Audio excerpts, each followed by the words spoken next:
All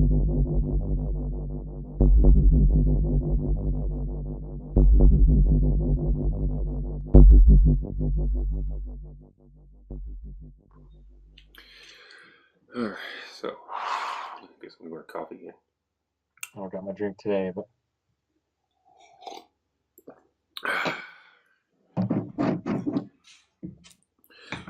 All right, Joe. Well, how was? it's been a while. Yeah. How was Disney? How'd you have fun with that? It's fun, but I can see the mechanism behind everything. They've done everything they can to figure out how to get the most money out of you. No. And Yeah. Yeah. as the roller coaster for your wallet goes, it's very well designed, very well done. Yeah. How was But what? anything beats your 9 to 5. Oh yeah. Yeah. How the kids like it? Oh, the kids love it. They love it. It's a great place. I was thinking about this. If you wanted to create an army, you take them to this wonderful place that they totally love. Yeah. You fill them with MSG and then sugar, and you could brainwash. You could basically over time, brainwash them into doing anything you want. Right. Yeah. Well, there's a lot of But distractions going on down there too. So it's look here, look there, and kids running all over the place. sensory overload, and Yeah. we're talking about earlier. We're talking about rudeness, and it's kind of fun when you're in a big crowd and somebody feels something hit your ankles, and it's one of those SUV strollers just plowing right through the crowd. Oh yeah. It's like, okay, don't worry about running me or my kids over. Yeah. Yeah. There's definitely an issue with people who just lack complete and total awareness anymore. My biggest complaint is grocery shoppers who are, they leave their cart, 20 feet down the aisle because they've been looking for this perfect ranch dressing to go with the salad, and they're reading off of a shopping list. They're just completely lost, or they're looking for items for a recipe, and they just have no awareness that you're in a grocery store with a couple hundred other people looking for stuff also, and you know get out of the way. Let me guess, their cart's parked right in the middle, Of like course. wherever as soon as they saw the ranch dressing, they drop the cart off in the middle, and they're Hmm. doing their 10-minute study of each label to make sure that they have exactly what they want. And Yeah, yeah. Oh, and it's awesome too when you are trying to come down the aisle and you say, "Excuse me," and then they seem like they get irritated by the fact that you said "excuse me." It's like, "Oh, I'm sorry." It's like, yeah, you should be. You just left your cart in the middle of the damn aisle, and I'm just saying "excuse me," and then I get an attitude for it. It yeah, just my drives me nuts. You know? my thing is I like the service of being checked out, but then sometimes I'll use the. I'm not going to wait for the self checkouts, but if there's a line and no line there, I'll go. What gets me is someone who just really shouldn't be using it. They just don't know what the hell they're doing with them. Yeah. So now I'm watching them. It's like, oh, hit that button. Come on, hit that button. Come on. And then they're not putting things in the bag. They're just stacking them up. I'm like, okay, you just created a whole nother stage that you don't need to create. Well, And the time just ticks away. And then I don't know why it irritates me so much. well, I have issues with that self checkout. To me, like Meyer, they are the absolute worst because they have the full self checkout to where they have the conveyor belt going down and everything. So you have people with full grocery loads that they don't know how to scan everything. They have issues. The weigh scales are messing up all the time, and Oh then yeah, they get the whole trough of their groceries is getting overloaded by stuff, and then after you ring everything in, they got to go down there and bag everything themselves. It's like, how arrogant, how arrogant of Meyer Corporation is it to say, you come into our store, you buy the groceries, you ring it up, you bag it, and you get the hell out. In the that's kind of meantime, like it's just it's kind of like uh, those big long lines remind me of people who drive RVs. You how much requirements do you have to drive the truck you have? But then you get a guy who's got something that's about the same size, that's 80 years old and squinting over the steering wheel, driving the same size vehicle down the road. And that's what those lines remind me of. yeah. It's one thing if it's a little counter with other things, but what I hate about those is I'm going through and I got it up, and before I can even get the gate like swung over to separate them, all of a sudden, like I see this watermelon rolling down at my bag of chips. It's like, what the hell? And I look up and they're scanning shit in like I'm not there.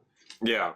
Yeah. It's like, and then you look at you, and that's the thing that gets me almost every time I use those things. It's interesting, like when you interact with when you're forced to interact with somebody who is just a complete idiot. Yeah. It's almost like you see the lights come on behind your eyes for a brief moment when they realize, oh yeah, I should have known better. It's like, yeah, that thing right there. That's back in here. You know, the brain. You know, that's you using it for that quick, brief second. Now try that for a few minutes every day, and practice. Get a little better, Practice. and you won't be the annoying jerk in the grocery store, leaving your cart in the middle of the damn aisle so you can go get what kind of potato chips you want. It's courtesy to others, and like even driving, especially, you know, the people who drive slow in the left lane. I'm not talking about the belligerent ones who think they are the moving roadblock and are going to regulate traffic. Yeah, I'm just talking about the people who are in the left lane that just have no clue what's going on around them. And then I watch them every time they get over, they mosey on over with no signal or head checks. Oh, they just kind of wander over. Yeah. Or they'll go through a construction zone and suddenly they're just maintaining the same speed. It's like, okay, you got a danger here. You got a cop, someone pulled someone over, or a construction zone. That means you slow down now. Right. You know? But they'll continuing on at their 73 miles an hour. Well, the car is like the perfect ego bubble, right? you have your car, you know, you have the inside decorated with all either the nice stuff you like or the burger wrapper you ate a week ago that's turning into mold and mouse food. You know, but it's your zone. You listen to your music. It's your chair that smells like your ass because you farted in it, you know, every day for 5 years, and it's your little bubble and your cocoon. And so it's, and the road is for you. And everyone is in your way, and you don't need to get over for anybody. You don't need to exercise any common courtesy, you know, unwritten rules of the road. When you're in the left lane, it's the left lane. It's the passing lane. You get over there and you pass. Now, I'm okay if you. Screwing up here. I'm okay if you, you know, are going 76 in a 70 mile an hour, you know, speed limit zone, and you're creeping past somebody. As long as you're making progress, I'm okay with that. Yeah. But if you're just, you know, moving right next to somebody, that just irritates the shit out of me. It's like, speed up. You know what the left lane's for. We all took driver's ed, or we all got our license. We know there's street signs even saying slower traffic, move right, you know, or keep right. It's just frustrating. Yeah. Well, what I hate too is if I'm, you know, you got spotty opportunities to go, and all I need is go straight or turn, and I'm waiting for a car to come along, and I have an opening except for this one little car, and I'm watching, and then they go ahead and make a turn right at the intersection I'm at. So I waited all that time for nothing. And I try to do eye contact with those people to stare, like what the hell, buddy? Thanks. Yeah. You know, give them the heads up. Because there's always a mound of traffic behind them, which screwed my opportunity to go. And every single 9 out of 10 times, they don't see me. I like, hey, I was here waiting for you and for your no signal turn. That screwed me. And the same people don't see you. No. And it's kind of an overall picture of how people are reacting to others. They're not aware of their impact on other people. Right. You know, I'm sure you deal with rudeness driving a bigger truck. Oh yeah. Well, we're just an obstacle. You know, I feel like I'm nothing more than a I don't know, just like a rope or something, like when you're doing the you know, the Safety whatever you chain call it. No, I mean like the jump rope or something like that. It's like there's this obstacle, and yeah, I'm going to move out of the way, or they're going to cut right over in front of me. I mean, I'm using a bad analogy here, but you know, I'll be traveling along doing the speed limit, and next thing you know, I have someone come right around me and get right in front of me, and only have like a foot, you know, off of my bumper. Well, you stop on a dime, right? Yeah, of course, yeah. Don't never mind that whole like thousands of feet of blank space behind you. Oh, what I love is if I'll be in the middle lane, and a car will come up on my left and zoom around just to get over at the next exit. It's like, Yeah, to get over to the far right. yeah, it's like, you were behind me. You could have just got over to the right because Yeah. your exit's a quarter mile up the road. But no, you're going to pass me on the left, speed up, just graze around my bumper just to get off to the next exit. It's like, what is this? Is this I mean, they're just morons. And as far as passing on the left, I think is a lost art form. Yeah. I don't know if you've noticed this driving down the highway, but if you're in the middle lane, no one's around you, someone's coming up behind you in the middle lane, if they want to pass you, the rule is you pass on the left. Because, the driver that you're passing can see you better because the mirror's right here. It's just safer. It's a common rule. You pass on the left. What I've seen over the years of driving and just being aware, I've seen a change from everyone always passing on the left to now there's this whole younger generation. I've seen older people do it too, but it's like a shift in culture consciousness where people are passing more on the right. And Is it because it's easier? No, knee jerk, it's easier. No, it does take some, like, you got to check your head more. You got to, sometimes it's perceived as a little more work to go around the left. No, it's just my philosophy. Shortcutting. My philosophy is when I've noticed people when they pass on the left, like when I've passed people on the left from middle lane, it seems like they speed up. Yeah. Like the person, because they see you and they're like instantly like, oh, going too slow for you, buddy, and then they speed up. So now they're making it harder for you to pass. So there's like when you pass on the left, it creates this instant competition. It's like an alpha male syndrome that happens instantly. When you pass on the right, I've noticed this when people pass me on the right, it's almost like I get more offended, and the competition isn't there. It's not like, oh, okay, I'm going too slow for you, buddy, and speed up. No, it's like, oh, I can't believe this guy. It's like, what an idiot. And then they pass. So it's almost like a feminist, sneaky thing to do is to pass people on the right.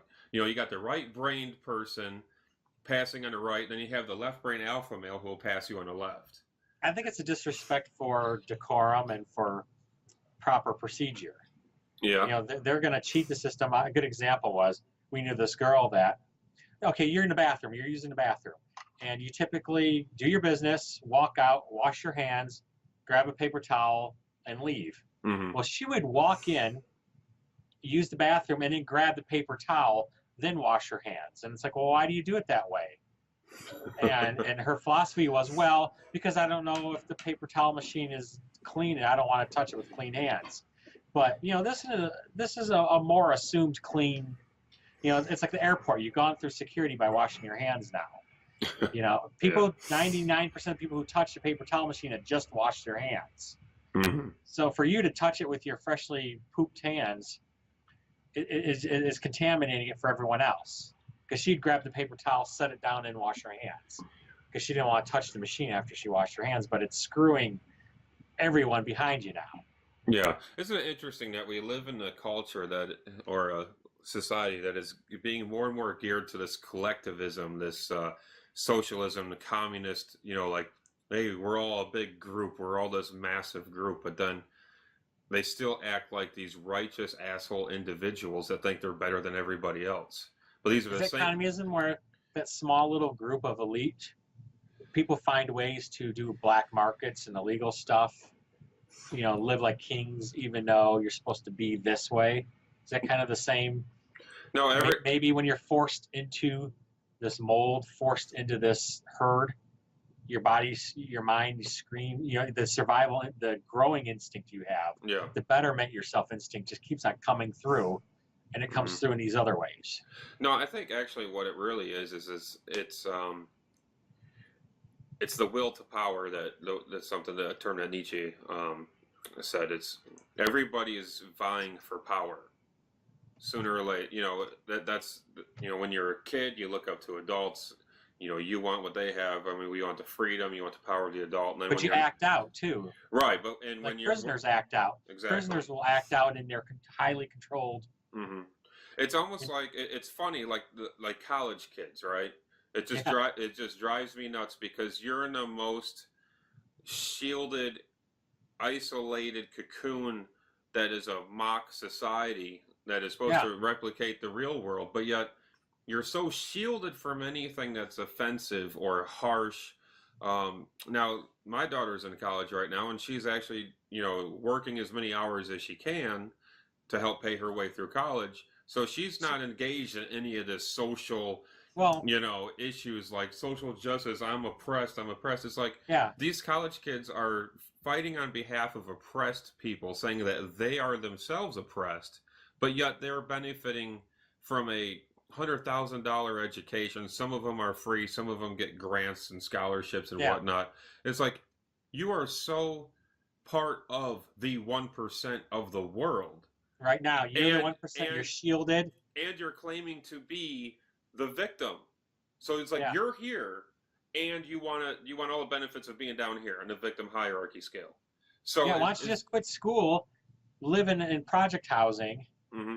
and live off welfare, and really have something to complain about? Right. And if you want to say the system's against you and everything's bad, you're right though. Your daughter's doing the right thing. She's taking advantage of the situation she's at, mm-hmm. and using that to work to get money. Right. You're so lucky. As an adult, you know how easy it is. Mm-hmm. I mean, yeah, it's schoolwork, but you don't have to deal with real life stresses yet. Right. For the most part, mm-hmm. You don't have kids waking. Your deal is getting to class, not getting too drunk. Yeah. And the good kids will take advantage of that. It's like, hey, I'm going to run with this. But to sit there and create conflict and cause, it's like you're looking for badness in a situation. Yeah. You're struggling to figure out. Right. Well, it's just. I mean, it took me till I was 30 to have an idea of the type of man that I want to be. I just, from a younger kid, I knew I wanted to be a good dad. So that kind of set me in this trajectory of, not picking any sluts to have sex with or anything like that I might accidentally knock up, and now I'm stuck with this horrible person because I made a horrible choice. So because I wanted to be a good father, it helps, mitigate some of the horrible decisions in my life, even though I had no clue what I was doing until I hit about 30. By then I've already been married 11 years and had 2 kids and a career, and it's a process of developing who you are. And when you're young, it's almost like, I wonder if these kids feel threatened, even though they're so shielded. I don't understand who's feeding them this knowledge that they're oppressed. And it comes down to teachers in high school. I've talked with some of them, teachers in junior high, but it's more and more the faculty and staff and professors at universities that are, just pushing this on them. Then you combine that with Facebook. If you like one left-wing page, or you like Hillary or you like Bernie, you're gonna just instantly they give you a suggestion list to like 30 more pages. So you're living in not an echo chamber, you're living in an amplifier. So your one bad idea is amplified. You think this becomes the world too because you lack those real life social interactions. Right. Yeah. And I think what it does, it gives people who want to exploit this group of people more access to them, whether they're union people or liberal socialists that want to make a change. They see the seeding of the next generation. Something, and they've done this in school and academia way better than conservatives have. Right. And well, they're pushing. They're looking for a cause because human beings thrive on struggle. Like right now, wouldn't you love to be in school, no kids, no real bills yet? All you got to do is fine-tune your skills in your mind. It's like, go, take me. I'd love that to be my only concerns in life. But at that time, you're trying to fight the environment. It's part of your survival instincts. You got to worry about lions. You got to worry about weather. You got to worry about your next food. Yeah. And I think it's been converted. Those instincts that kept you alive thousands of years ago, it's ripe for the exploitation of that. Yeah. Well, I've thought about that a lot too. I think we all have. Where it's like, man, if I could just go back to, start even over at like junior high, man, I would kill it. It's like I would be. But when I was in junior high, it's like you know, if you go back in time, then you're going to be in the same body. You know, you're not going to have the same mind. So it's like it's going to be the Yes. same thing all over again. So that's why it's important as parents to try to figure out a way where you can get your young, developing mind that's in your child's body. You know what I mean, or your child's mind that's developing to understand and absorb, you know, the lessons that you've learned because you've been there. And I think all parents try to do this, and most parents fail. And it's Yeah. not through any fault of their own. It's just, you know, kids are individuals who they're going to have to learn their own way in life, unfortunately. There's a valuable thing about that is, Mm-hmm. you know, and it's that balance of, the only thing you can really totally control is your example. Yeah. And we've talked about that before, of how you live, your moral, your standards, like what you do when you see someone drop their, you know, their wallet in an airport. Yeah. They see that, you know, your values of this and explain things, and they're going to go through a phase where they need to break away and get their own independence. Yeah. Or they'll just if you set that base up right, they'll probably get through it fine. And then the availability, like, hey, I'm here. I'm here. You know, my concerns, my focus has always been, my priority has always been on you, not me going to the bar, not me fulfilling my missed years. And pretty much that, you know, you set that base down good, and I think you're right. Yeah, and it's all about balance too, finding that balance, because you can be the helicopter parent who's like, I'll always be here for you, hovering around, you know. That doesn't allow them. They're going to revolt in a way. Yeah. You know, either they be mild mannered and meek their whole life. Mm-hmm. It's like the Catholic girl thing. You get a family of like 3 Catholic, you know, and like one of them's just like the parents, really good. One of them is the rebel, like quietly and secretly. And then the other one's just an outright, like, known to be the town whore. Yeah. You know, and it's just like, you get these, when you have strict, overbearing parents, you get that. The weakest minded one follows the parents to the key and never does anything bad. Yeah. And so yeah, there's an issue with that. My philosophy on being a parent, and I'll know in maybe another 10, 20 years if it was right or not, because I've always judged myself, like, I've gotten, you know, a lot of compliments. Oh, you're a good dad, you know, and I try my best, but I'll know I was a successful parent when my children become good parents themselves.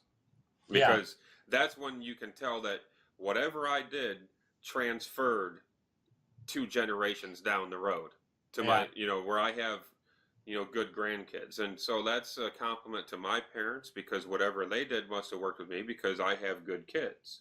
So that's where my parents can feel like, hey, you know, we weren't perfect, but we must have done something right, because we turned out a good son and we got great grandkids. So it's evolving in a positive way. That's when you know you did a good job. Now, if you're a parent and you screw your kids up, and then your kids are bad parents themselves, then boy, you really screwed up bad, because you just created, you know, just a generational clusterfuck that's going to take a long time for it to fix itself, because not everybody can be a cycle breaker.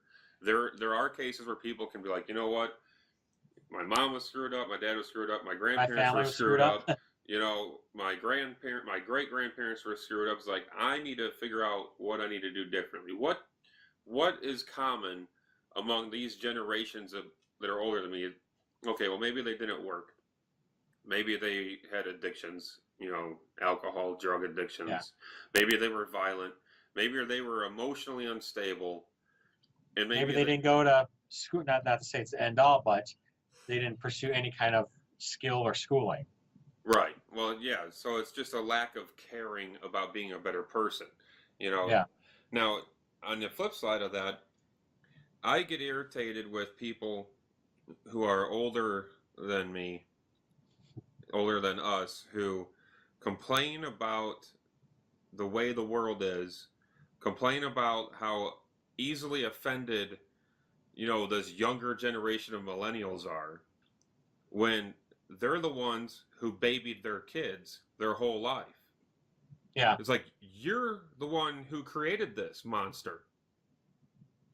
You know, it's like you're complaining about the way that this younger generation is, how they're so easily offended when you're the one that helped create the problem. Oh yeah, You can't have it both ways.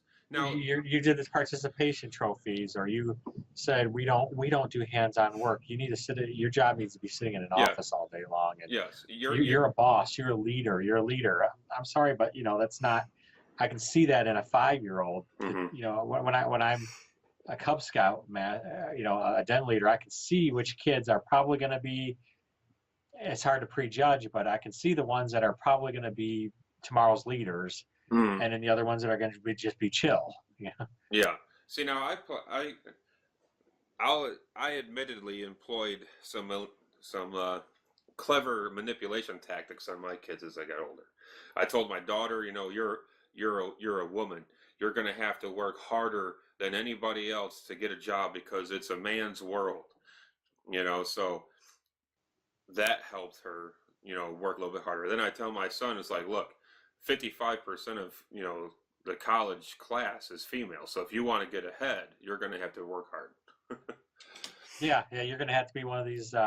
You have to stand out, because equal grounds, they're probably going to pick a female or minority. Mm-hmm. Yeah, so I just tried to do whatever I could to drive it through home to my kids. That's good. You got to work hard.